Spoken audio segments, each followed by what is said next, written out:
We finally considered the 6th and 9th commandments. Thou shalt not commit adultery, and thou shalt not covet thy neighbor's wife. We've seen that these 2 commandments require each man to regulate the great creative power in accordance with reason and faith, and they prohibit him from sinning against chastity in thought, word, or deed. We've seen that the power to bring forth new life is a holy power which God expects us to shield carefully with modest and pure behavior, and most especially by means of prayer, most notably the 3 Hail Marys and the daily rosary. We've seen this power as God's special gift, which is to be used by married couples and married couples alone. We've seen that for the unmarried, passionate kissing is mortally sinful simply because the unmarried do not have the right to those kinds of passions or pleasures. They don't have the right to just deliberately stir that up by thought, word, or deed. Why? Because those passions and pleasures are reserved strictly for the married. We've seen that the kisses that are allowed to unmarried people are the little peck on the cheek kind of thing. There's no passion allowed. Once we understand that, it's easy to see what all is forbidden. Today, let's consider a young man or woman who isn't yet sure about his vocation in life. Do I have a vocation to the priesthood? Obviously, we're not referring to the young women there. Do I have a vocation to the priesthood? Do I have a vocation to the religious life? Do I have a vocation to holy matrimony? Or am I supposed to live the single life out in the world? So this young man or woman hasn't answered those questions yet, even though, as St. Gregory points out, eternity hangs upon our vocation. Or as St. Alphonsus points out, it is evident that our eternal salvation depends principally upon our choice of our state in life. So let's imagine that instead of praying and asking God to make the answer to this critical question clear as possible, he doesn't really give it much thought, and he meets someone and decides to date her, and they start passionately kissing and so forth. Now, whether he realizes it or not, he's already made a serious mistake. See, this young man or woman hasn't yet answered that most important question, the question of a lifetime, the question upon which eternity hangs, and yet he's kick-started his passions. What if he has a vocation to the priesthood or to the religious life? It's not a joke at all to say that you can literally kiss a vocation goodbye. That's not a joke. You can kiss vocation bye. You young people, you single people, you have to guard your hearts. The first thing you need to do is to determine your state in life. St. John Bosco says that 1/3 of the young people have a vocation to priesthood or religious life. 1/3. If you think or you suspect that you have a vocation to the priesthood or the religious life, in order to preserve that, there's one thing you must not do, and that's to date anyone. There are several things that you must do in order to preserve that vocation.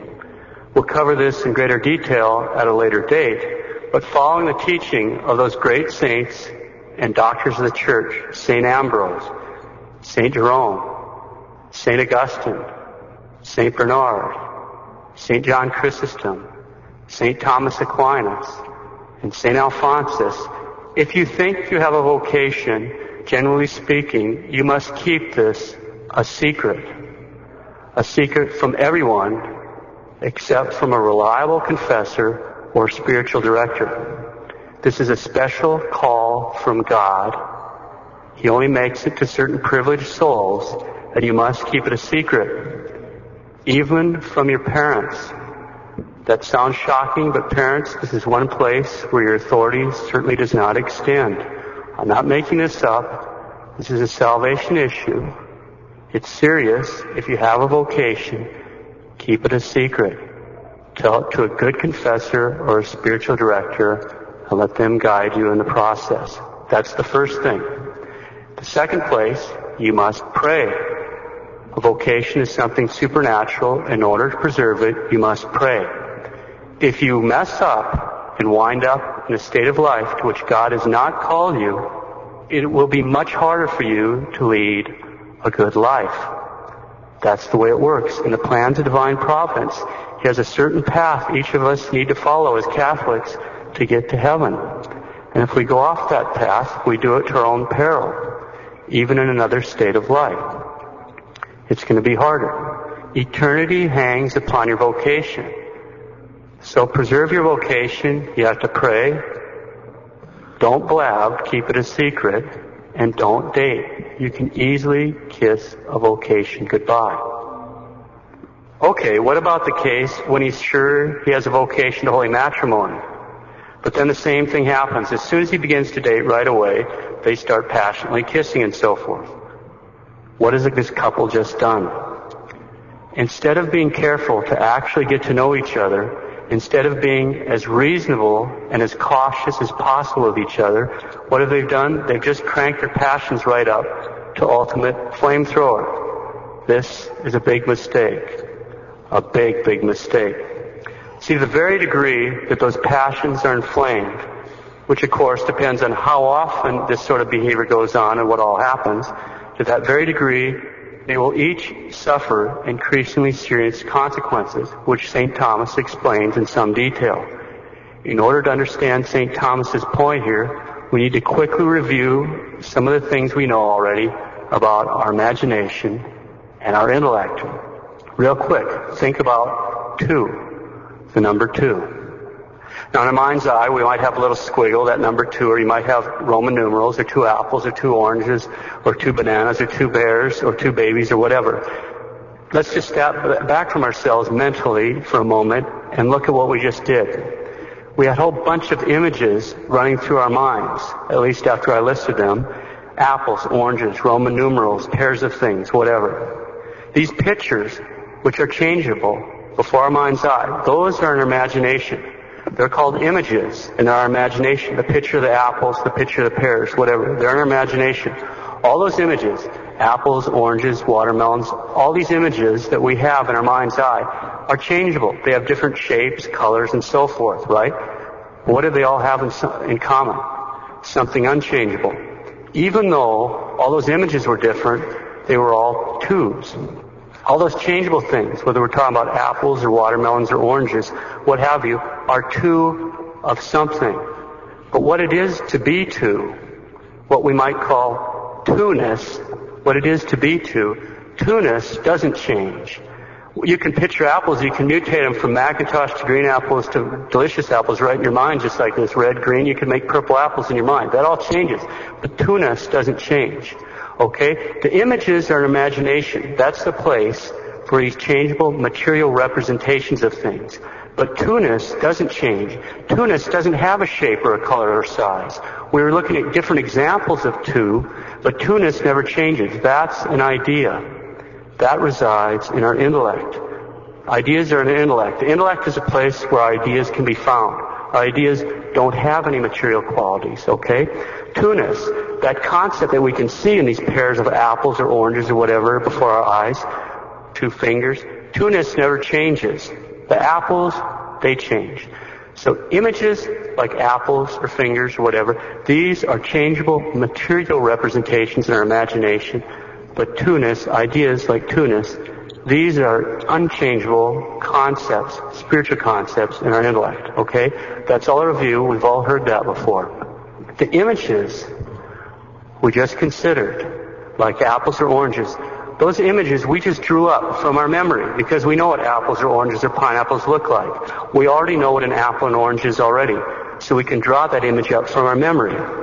But how do those images first get into our imagination? How do they ultimately land in our mind? Through our senses. Through our 5 senses, okay? Our knowledge of something in the outside world, like this apple, comes first flowing in through our senses, through our sense of touch, through our sense of taste, smell, sight, hearing. All those things come flowing in, and then they're assembled into this material image in our imagination, okay? It comes from our senses and flows in, and then it's present to us in our mind in an image. We can store that image in our memory and later draw on it. But first we got it from the outside world. Okay? Our intellect, and here's the important point right here, our intellect, which is a spiritual part of the soul, the part of our soul by which we can do things like think and know and judge. What is this? Is this an apple or an orange? Or, we can judge things. The things that we can think, know, judge, and understand. Our intellect, the place of ideas, relies on imagination to stay in contact with reality. So our imagination relies on the exterior world through the senses to stay in contact with reality, and our intellect, in order to understand, is in contact with our imagination. That's how it works. Okay, so what? That means the clearer the image we have of something, this exterior object in our imagination, the clearer we understand that apple by all the information coming in, the better grasp we can have of appleness. This is the whole idea of science. You're sitting here studying something to try to get a better and better knowledge of it as you're tearing it apart, which is a fancy kind of mechanicking. You're breaking something apart and looking at it. Or, studying anatomy to know how all the parts fit together in something. What are you trying to do? You're getting better images so that you can better understand what it is, this thing that you're dealing with. Whether it's an apple and you're cutting it up and seeing how the seeds fit together, whatever, what it tastes like. Okay? So, our intellect relies directly on our imagination to stay in contact with reality. The more clear the image of this exterior object is portrayed in our imagination, the clearer we can understand it. The more confused or hazy the image, the less clear grasp we have on the exterior object. For example, take the example of a hose. We're walking across the lawn when we go home, we step on a hose. Big deal. We see it's a hose. This very event in the dark of night might be quite different. When we're walking in the daytime, we have a very clear image of what we're doing. At night, we're walking along. What kind of sensory information do we have? Just what's coming through the soles of our feet. And if we have shoes on, that's not particularly very high degree of resolution. So you're walking along, you step on something rounded and soft on the lawn. The image is very rough. You could easily go, I've stepped on a snake. It's very easy to do that kind of thing. At day, you wouldn't even think of it. You could see it's a garden hose. At night, because you have a rougher image. Again, we're making the point, if we have a poor image, we won't be as clear contact with reality. Our intellect won't be able to say what's going on here, okay? The clearer the image we have of an object, the clearer the understanding we can come to, the more confused or messed up the image, the more hazy our understanding. Okay, Father, but what does this have to do with passionate kissing? We're talking about garden hoses and apples and oranges. Okay, let's go back. We've been talking about a young couple with a vocation to holy matrimony. They came right out the gate, passionately kissing and so forth, right from the beginning of their relationship. What does this do? It stirs up violent excitement in the passions. That's why it's called passionate kissing. Those are part of your sensory input, okay? What happens? In the young man's image that he has of the young lady, and vice versa, the image in his imagination of this young lady that he's trying to get know is totally coated. It's totally covered with these violent, passionate feelings, all this excitement.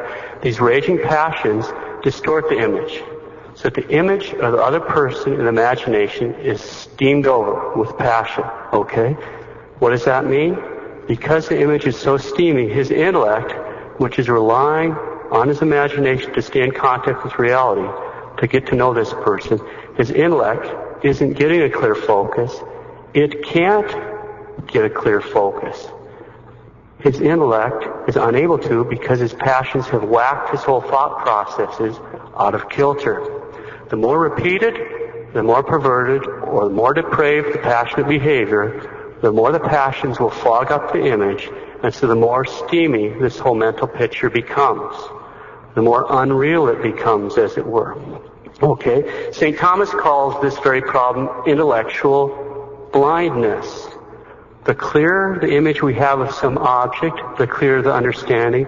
The more hazy or confused the image we have, the more hazy or confused the understanding. Okay, now think about what this means, this intellectual blindness for this young couple. It means that each one of these parties involved doesn't necessarily have a very clear picture of the other person. When he looks at her, thinks about her, she looks at him or talks to him, what happens?